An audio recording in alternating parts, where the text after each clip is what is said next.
Yo, yo, yo. My substation that kind people. It's Chad Money. Excuse me. Excuse my American. I got Nesto in the building with me. What's up? Everything. What's up with you, bro? Not much. Just Nesto on the end stand for nasty. Just chilling. Glad to be here. Yes, sir. Go ahead and kick it with the people one time. Let's talk to them for a little bit. Man, it's your boy Nesto, straight out of Buffalo, New York. It's called Emerging Artist. Just dropped City on the Map. That single doing well. The second single just won an award, a Bronze A&R award for best video shot by an underground artist. Me and my team is happy about that. Who shot that joint? My little bro Cam. His Cam Visuals. Hit him up. Cam Muhammad on Facebook. No doubt. What's you got some links? Where can they get to you? Facebook, Twitter, Instagram, website. Oh man, Facebook Ernest Nesto Wright, Twitter at @young_Nest, Instagram Mr. City on the Map, and if you want to book me or contact me, that's my phone, email is elwj1989@gmail.com, and then usually when people email me, I get back to them as quick as possible. What's the Nesto story? Oh man. What brings you there to this point? Well, first and foremost, I started rapping when I lost my mom at the age of 12. It was called writing music. It was like my way of escaping my thoughts. And then, but I'm also the nephew of Stockbridge and the younger cousin of Al Max. So they've been a big influence on my career. Definitely. It's funny as ever because all my life, from the moment I started, every time I came to them with a rhyme, they kept on telling me, yo, you need to get better, you need to get better. And that was when I was 12. Now, it wasn't until a year ago when they both said, dude, you are where we always wanted you to be. And now we doing tracks with each other. So I feel like the underground artists who finally starting to do tracks with their celebrity, celebrity idols. I got you. Now, how do you feel? You know, how does that make you feel internally when you hear them finally give you that praise? You know, after the work that you've put in. You know, not really like you looking for the credit, but I mean, you know the work that you put in. You know, and now how it feels after you just get that acknowledgement, that recognition. Oh man, how I felt inside, like fireworks going off at the 4th of July, but I had to stay humble and like continue to grind like as if I'm not there yet. Because the moment that you got in your head that you big, that's when you start acting big and losing all the hunger. I got you. Who are you working with these days? Right now, you can catch me all the time on Soul Focus Radio. Shout out to Boss Hog and Reddy. What up? It's called my music on heavy rotation over there. We just had a competition a couple of months ago, and I came in second place, and this competition was nationwide, so happy about that.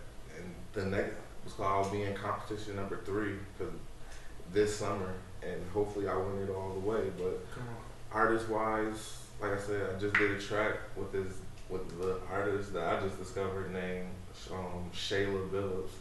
She does well. She's an amazing singer. No doubt. So I worked with. I did a video for Qadir Latif just last summer.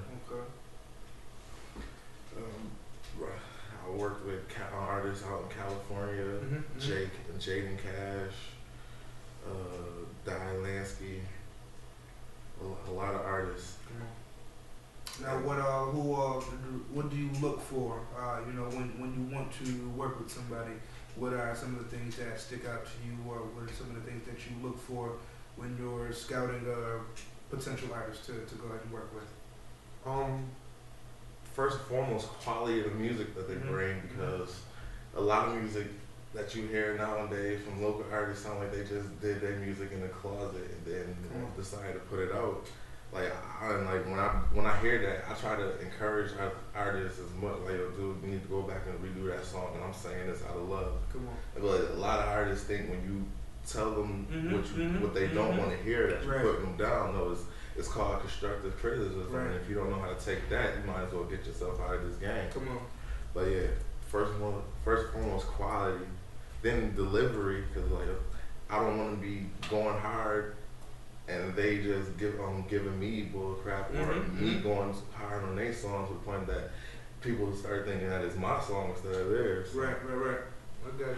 Quality, delivery, and versatility. I want, like, when I listen to their music, I want to hear how different they sound from the first track to the next track. Cause like, and when we get into the booth to work with each other, how fast our chemistry gonna click. Right. It's been artists that I worked with in the past where I just wanted to hurry up and get the song done with because we had absolutely no chemistry inside the studio. Come on. Now, when you get into situations like that, how do you go about navigating through that? So you still have a projected time, you don't waste the time or waste the energy or waste the song, and then what do you do, after something like that, to kind of ensure that doesn't happen again? Well, first and foremost, I'm glad that I'm blessed with a lot of patience and a studio of my own, so therefore I won't be wasting studio time. But yeah, patience come into full effect, and coaching come into full effect. Full effect, no doubt. I have since I'm the leader of my label, even though I'm not the owner of it, but I'm like the top artist right now. What label is that? Loud Pack Records, LPI. Shout out to Sam. He's the owner.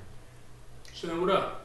But yeah, I know how to coach and guide the other artists who not doing so well through it to the point that they come through and bring their A game by the time the studio session is over with. Now what's a typical studio session like with you? Oh man, since I'm a typical studio session with me. Such a thing. Yeah, I'm a goofball, cause like besides music, my second love is comedy. I always say if music didn't work for me, you'll see me being in as much comedy as I could.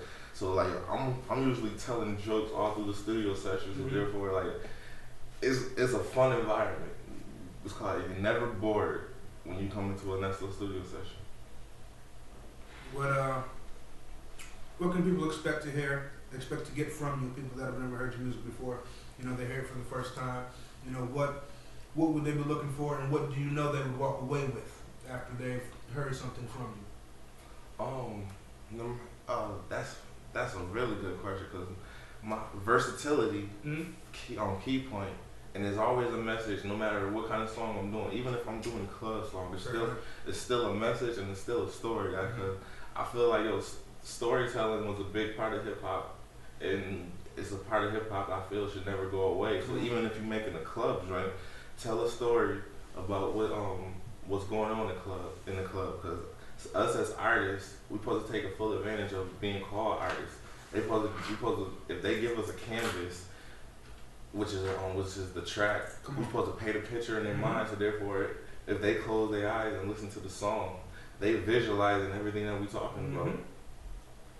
Now, how do you feel when you let's just say when you hear music that would be music that you wouldn't make, but it's in the same genre as you? Oh man. In the same culture as you. Music that I would not make. And then you find yourself being grouped with that same bunch. I actually haven't come across that. Like, somebody's like in my earlier stages when I started to get recognized, they said you sound like a young Wiz. At first I took that as a compliment. Then I started thinking, how can I get myself away from sounding like Wiz Khalifa?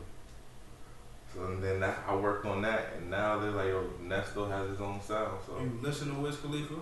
Have you been listening to Wiz Khalifa? I haven't. Got answer with it all? I haven't listened to a Wiz Khalifa song in a while. No, actually, the last Wiz Khalifa song that I actually purchased, everybody should buy music, no stealing music no more. But last Wiz Khalifa song. No stealing music no more. Last Wiz Khalifa song I purchased was that Work Hard, Play Hard. And what made you buy it? Cause I was actually doing security back then, and I was working long hours to the point that I wake up early in the morning to go to work, but by the time I get off of work, it's dark outside. So that song is like a way of getting me through the day. Right. You perform? Where do you perform? How often do you perform? What's a performance from you like? I try to perform as much as I can, rather if it's open mics or one of these events that they have. I just actually had a show last weekend. Not last weekend, a couple of weekends ago. Okay.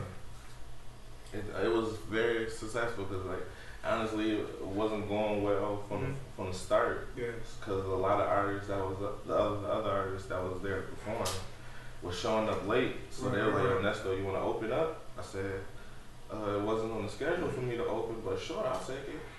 And like, I wasn't on the flyer either. So they was like, "Yo, who is this cat walking up to perform?" And like, it was a dead stare from the crowd to me. So then I'm like, "Yo," I just go home. First thing I did was just got on the mic, start telling jokes. I said, "Yo, why everybody in here quiet like if somebody just died?" And then I was like, "Yo, let me hear everybody make some noise." And I started, can the right side make more noise? What about the middle? What about the left? I like, what about everybody all together? And everybody started screaming all together. I said, "Okay, DJ, drop that joint." And then it was called I Performed City on the Map. It's called Got a Standing Ovation. By the time I was finished, went backstage, everybody was saying, "Nesto, you killed it." And then the crowd started sounding dry to all the other performers. So I was like, all right, I'm about to go into hype man mode, and it just was out there all night, just helping everybody else, showing my love for my city. Because in the words of City on the Map, I'm just out here showing love, hoping I get the same love back. So that's what I do. Real shit. Now, what's popping over at Loud Pack? Who's all on Loud Pack these days? What's going on with Loud Pack?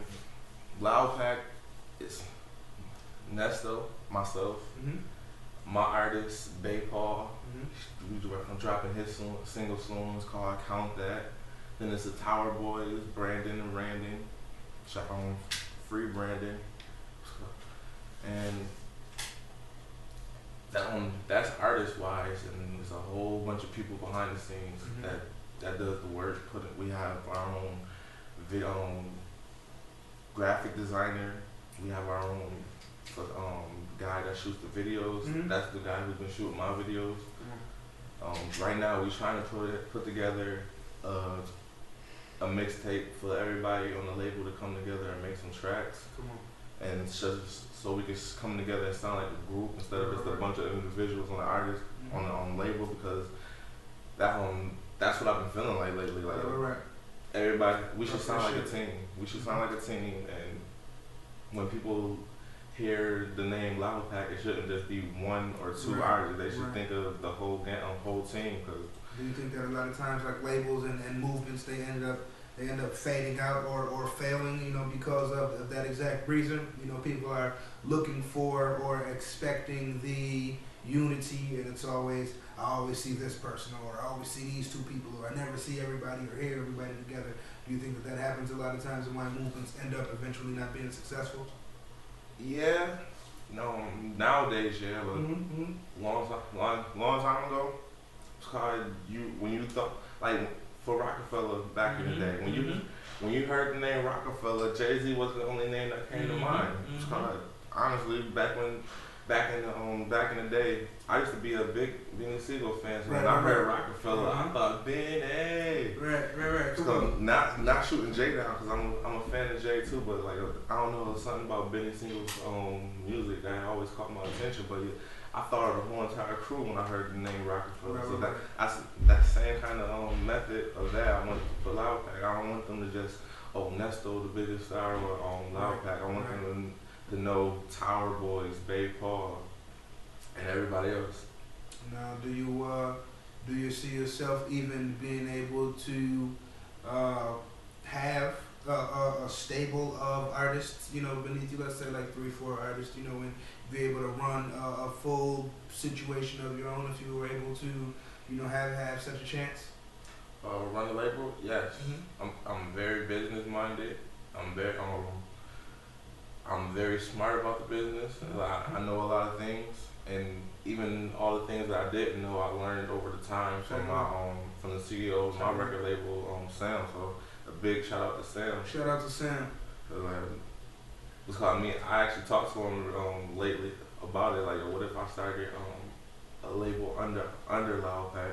This is because he right now he don't want to bring no more artists to the to the roster. Right. I like, so what if I started a label of my own, so I could bring my own artists and develop them, and then when they get good enough, they can get on Loud Pack. Like, my label would be like the development camp. Come on, got the D League, got the Loud Pack D League.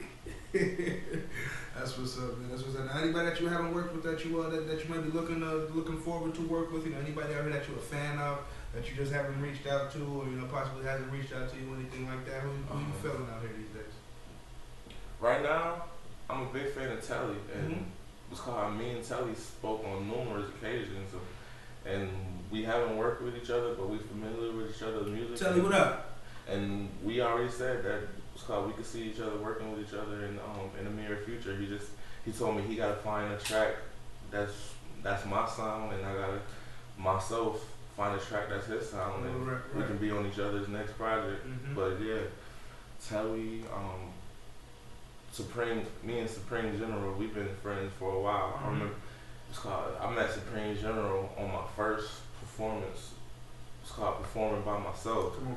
And he showed me mad love, saying like, yo, dude, you got that it factor about you. Right. And he gave me his number, and me and him just been rocking ever since. That's what's up. Pray, what up? Now, what is your separation? What do you feel is the difference in you that everybody says, man, I bring such and such to the game. Don't nobody do this like me. Like what's the real separation? What is it in you that knows that that it factor that Preem spoke of? What is that about Nesto? First and foremost, I seen it in myself. If my music never sold, what would sell the brand of Nesto is my personality, because I have that personality that'll stick, and you remember it. Like, somebody walk up to you like, yo, how do you feel about Nesto? First thing is like, even if they don't know my music, but they know me as a person, they're like, yo, Nesto's a good dude. Whatever you say, he's gonna stick to it, and if he can't, he's gonna try his best all the way until he comes to the conclusion that he can't. Come on. But music-wise, I'm very outside of the box. I don't want to fall inside the same same genre of just being a rap artist. Right. I try many other things. I'm a writer. Playing instruments? Playing instruments? I played the drums until the moment that when I went to college. Yeah. I shout out to Villa Maria. Come on. And they told me that drums is not really considered an instrument because anybody can learn how to play that. That just threw me under the bus. I was like, all right, I want to learn how to play the piano now. So that's currently what I'm learning how to do. Anybody can learn how to play anything. What is that? Yeah, but that's crazy. Things you find out when you go to college. I'm telling you. What'd you go to school for? I actually went to school for music business. That's where I learned all the things that I know. Come on. What's coming up next with Nesto? What's coming up next with Loud Pack? Where can we see you, hear you, see them, performance-wise, music-wise, anything coming up? Well, first and foremost, if you haven't, go download, see it on the map. It's on thatpiff.com right now. It's called every single track. Even though it's a mixtape, it sounds like it should have been an album. It's called right now. It's called Soul Focus just dropped the album. Right. And yours truly is on there as well. It's called Soul Focus Radio Presents Studio Album Volume 2. It has a few celebrities on there as well, but it's a mixture of industry artists and underground artists. So Nesto a celebrity too. Don't let him be humble. I'm too humble, but yeah. And right now, like I said, I'm working on same book, different chapter that's coming out by the end of this year or early next year. I'm trying to get to the point where I'll take a whole entire year to work on the project, so therefore when it's actually out, it'll sound like as if it was taking a year to be worked on. I don't like just working on the song, thinking that it's straight. and then putting it out. When I work on the song, I listen to it for a month straight before it actually come out. So like, if you hear Nesto put out a song, that song probably a month to 2 months old because I was working on it behind the scenes. But as a special song, for a special this Sunday for Mother's Day, I'm dropping a single called Nadine, which is actually named after my mother, the one that passed away. And it's for everybody. It's just because it's called Nadine, it's not just because it's a tribute to my mom. It's for anybody whose mother was in their life and played a big factor of their life, no matter if their mom's still here or if their mom is gone. Like, it's called, each verse is for that. Like, the second verse was for me because my mom was gone. First verse is for all the people whose mom's still here, or if their mom is gone. Basically saying that it's called no matter where you are in life, your mother is the reason why you got there. So that track will be dropping this Sunday, featuring Shayla Billups. Definitely. Now, how important is it for you to connect with the people and your fans and your supporters in your music? How important is it to you to make music that is definitely relevant to them and what's also going on with them, you know, in addition to, of course, making the music for yourself? Well, to that, when I write my music as a fan, so therefore I'll be like, if I was a Nesto fan, what would I want to hear him say? Because I know he has history of having a lesson or a message in the song, no matter if his song is a fun song or a conscious rapper song. I try to make sure that the message is as clear as day, and I try to make my songs as fun as possible. When I mean fun, like when you're trying to learn the words, it sound like you challenging yourself. Right. And like when you finally get the words down pat, you be like, yeah, I know the song. Right. And then when it comes to connecting with my fans, I tell my fans, I'm probably one of the few artists that if you hit me up, I will actually respond back, even if a whole bunch of them hit me up at once. Even if I just text you back, hi, just to let you know that I got your message. So you're not Hollywood then? Nah, I just said, like I said before, the moment that you let that stuff go to your head, your career gonna go downhill. Cause once you lose that humbleness in yourself and start feeling like a superstar, that's when what you do is no longer fun no more. It actually turns into a job. Humility is definitely a key. You want what you do to be fun, because therefore you're going to continue doing it. When it starts to feel like your job, everybody know how it is when they get a day job. They like it when they first get it, but then after a while they're like, I hate going to work. Right. What do you think takes the fun out of stuff for people?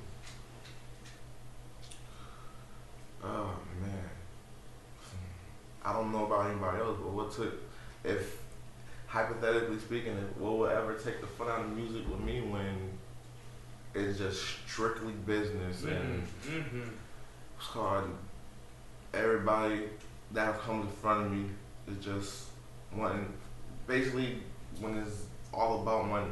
I try to not think about the money because I know that as long as I stay in the state of mind that I'm in and work on my craft, money is going to come. So I try not to think about the money. The biggest problem people have when they come into the game is that they're all about money. Yeah, he's worried about that money. Come on, man. I was always taught money is like water. It's going to flow through your hands if you don't, if that's your only concern. Right. You know, if you know what you're doing, the money will come, certainly. Now, do you find yourself being put off with doing business or making music or anything like that with people when you see that their chief concern is the money? You gotta pay me for a feature or any type of little shit like that. You have to pay to get a performance slot for like 10 minutes. And you're paying $100, something like that. But just when you see it's a cash grab, when you see it's a money grab, and the focus isn't really on the business or the craft, and it's more so about I need this money. Yeah, I actually had incidents like that, and when incidents like that come, that's when the businessman side of me comes out. I'm like, okay, I see that this guy is all about the money. Right. I'm like, yo, so I started to sit there and ask him, what makes you worthy of being paid to work with me. And then I did the back, 9 times out of 10, I'll do the background check and I have more fans than you, so you should actually be considering on paying to work with me. Right. So when they get put in that situation, they don't like that. Right, of course not. So you can't be. I mean, nobody like getting their car pulled. You can't be somebody on you can't be unknown asking for money. I know it's called eventually in this game that's going to be a factor, but like I said, learning what I know. There's other ways that you can negotiate collabs without having to pay. Like you can negotiate collabs by okay, we gotta do certain amount of songs with each other. And because we know we're gonna get money off of this song, so we do those songs, we get our cut, we on our merry way. So it doesn't have to up front be okay, you gotta pay me just to work with you. I dig it, all the way dig it. Now anybody that you won't work with, any type of artist that you just won't work with under no circumstance? Oh man, if your style is that bubblegum stuff. Where everything you say sound like a catchphrase from the back of a cereal box or a cartoon or a TV show that you watch, I would not work with you because that is not the statement that I'm trying to make out here. That song, it ain't nothing to cut a chick off. I can't stand that song. But when you listen to it, it's catchy as ever. And if you in that situation where a girl making you mad, it'll make you say it. It ain't nothing to make you cut that girl off. But songs like that is not songs that I'm trying to make.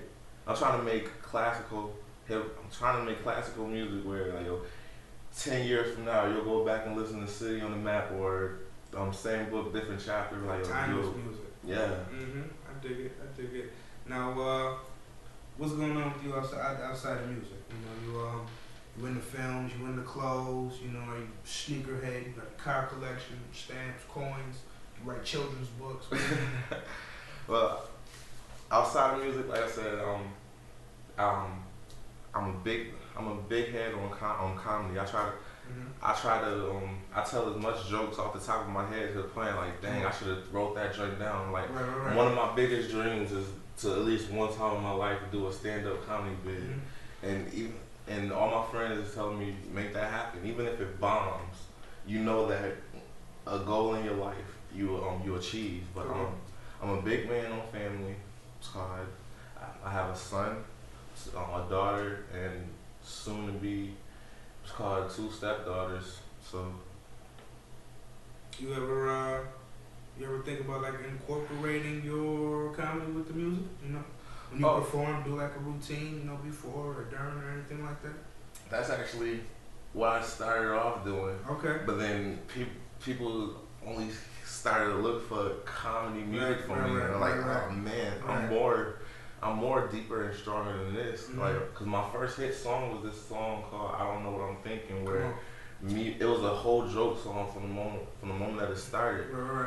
And that song, I performed that at the OHM and left the CD there. I got a phone call saying, "Yo, dude, they playing I Don't Know What I'm Thinking right now." I said, "Dude, you lying?" And then he put his phone up and I heard it. So that's when I realized that, oh shoot, music is where I can make it at, but I do not want to be labeled as one of those artists that just make that one kind of music. I want to make music. I still sometimes make music like that. Don't get me wrong. I didn't put that in the closet. I still make music like that sometimes, but I also make many types of music. I even stepped into the rock era because rock is one of my favorite styles of music, as well as hip hop. And when I made my first rock song called "Dear Miss Perfect," I got a great response from that. So that's one of the things that's coming up in the future from Nesto. Come on. Now when they say to you, we got the money for you, comedy or music, you can only pick one. And it's the big one too.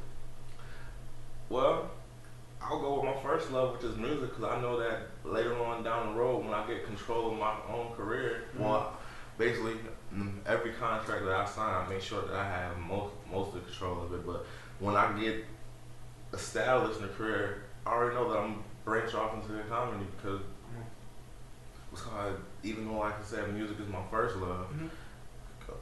Comedy is right, like 1 inch behind it. It's called laughter is the key to life. If you don't, it's called, I always told that laughter. When you laugh, you live longer. If you ain't laughing, you ain't winning.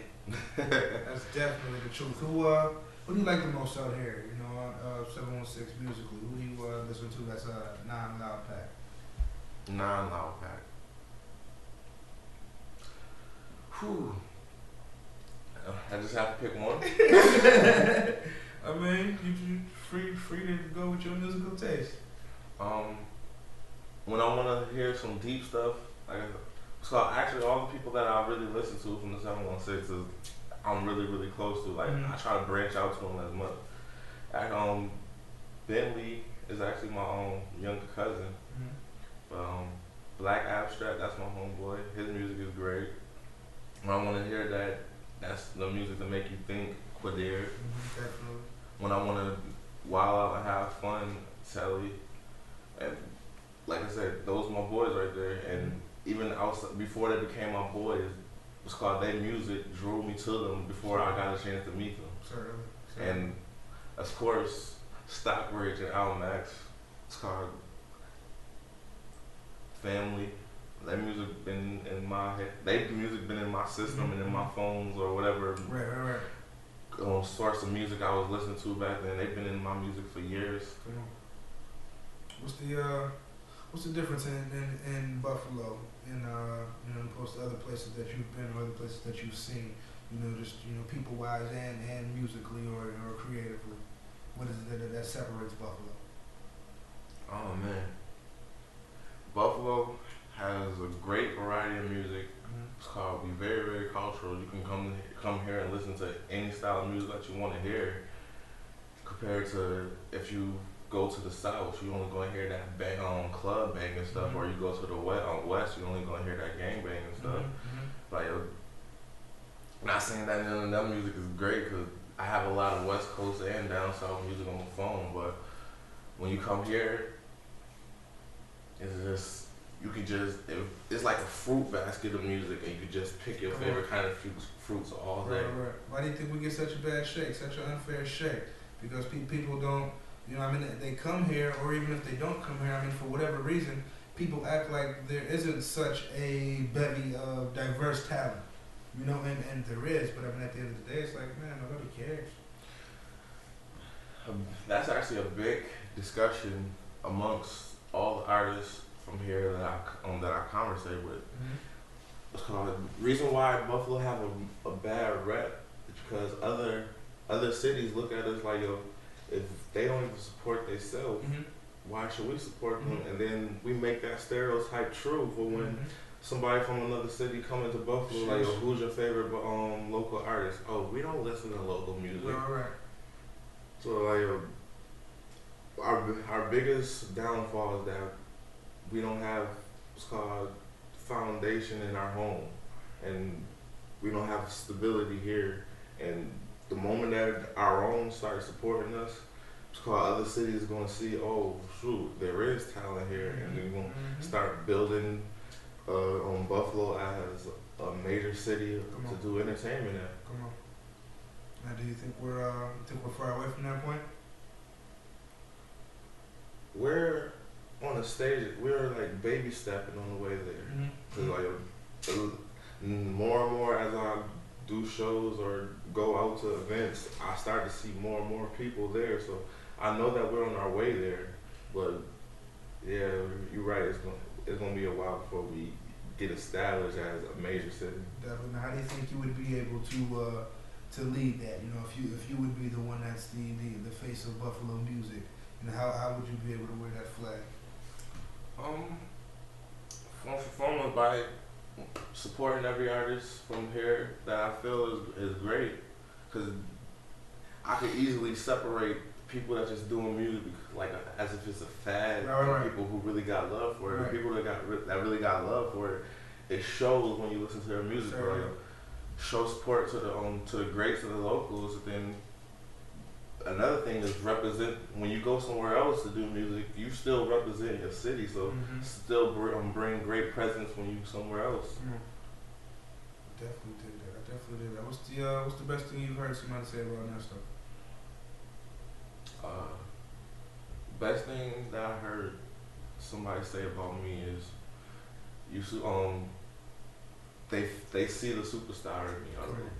My last show, that was when I was backstage. They're like, you have that superstar factor about you. Cause like anybody that can get the crowd moving without no music playing, it's called. It really has that music factor, but that's all about what an MC is. A mic check, crowd mover. So. Now, what separates Loud Pack? What would make Loud Pack a better place to be than anywhere else? And I'm talking about anywhere else in the world. Oh man. First and foremost, when you start Loud Pack, you get full control of your creativity. It's called your Sam. He just like to pop through to see what you're doing, and then he'll tell you if it's good, if it's not. If it's not, he'll tell you to go back to the drawing board. If it's good, he'll just tell you to keep on doing what you're doing. It's called basically you have full control of your career. You just gotta keep the boss in contact of what you're doing, because you could easily get let go just by not calling. It's like if you're still living with your mom is cool with whatever you're doing, as long as you call in home and let them know that you're still alive. Definitely be like that. That lack of communication, man. That shit will take an empire down. You know, now do you see Loud Pack moving forward, you know, and really, you know, making that move and breaking some ground in the next right now? Yeah, I see us moving forward, going strong, because we only been around for a year. We actually doing a lot more than labels that's been around for a while.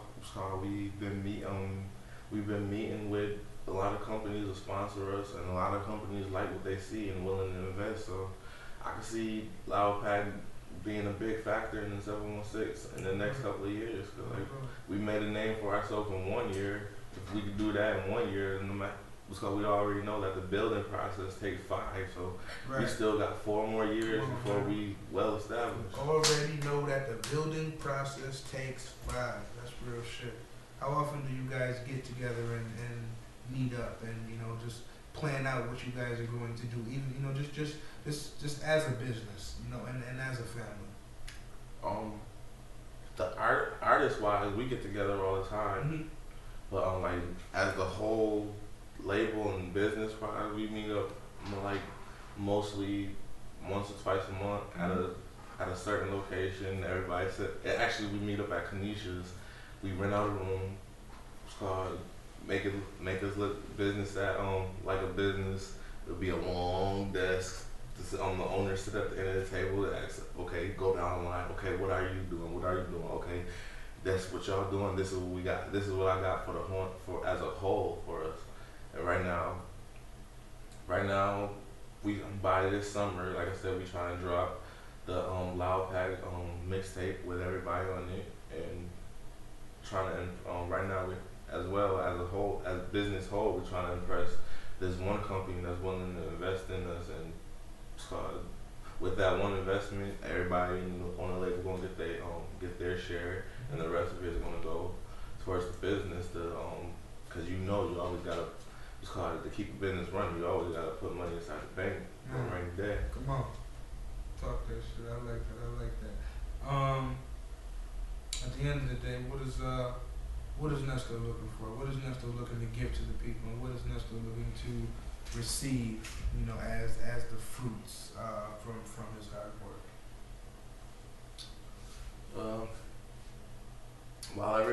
One thing I always say is, while everybody's just out here trying to make a name for themselves, I'm out here trying to be remembered, because a name could be put in somebody's face and then forgotten the next day. And be gone the next day. I'm trying to make a statement to the point that I'm remembered, but I always just want to just give back Dropping some jewels, man. It's called work so hard and give back. A goal of mine was it's called when I make it big. Always say when. Don't ever say if, because if is the first status of non-believing. But when I make it big, one of the things I always wanted to do is build a community center strictly just for music for kids who have the same level of music that I do, because I never had that source.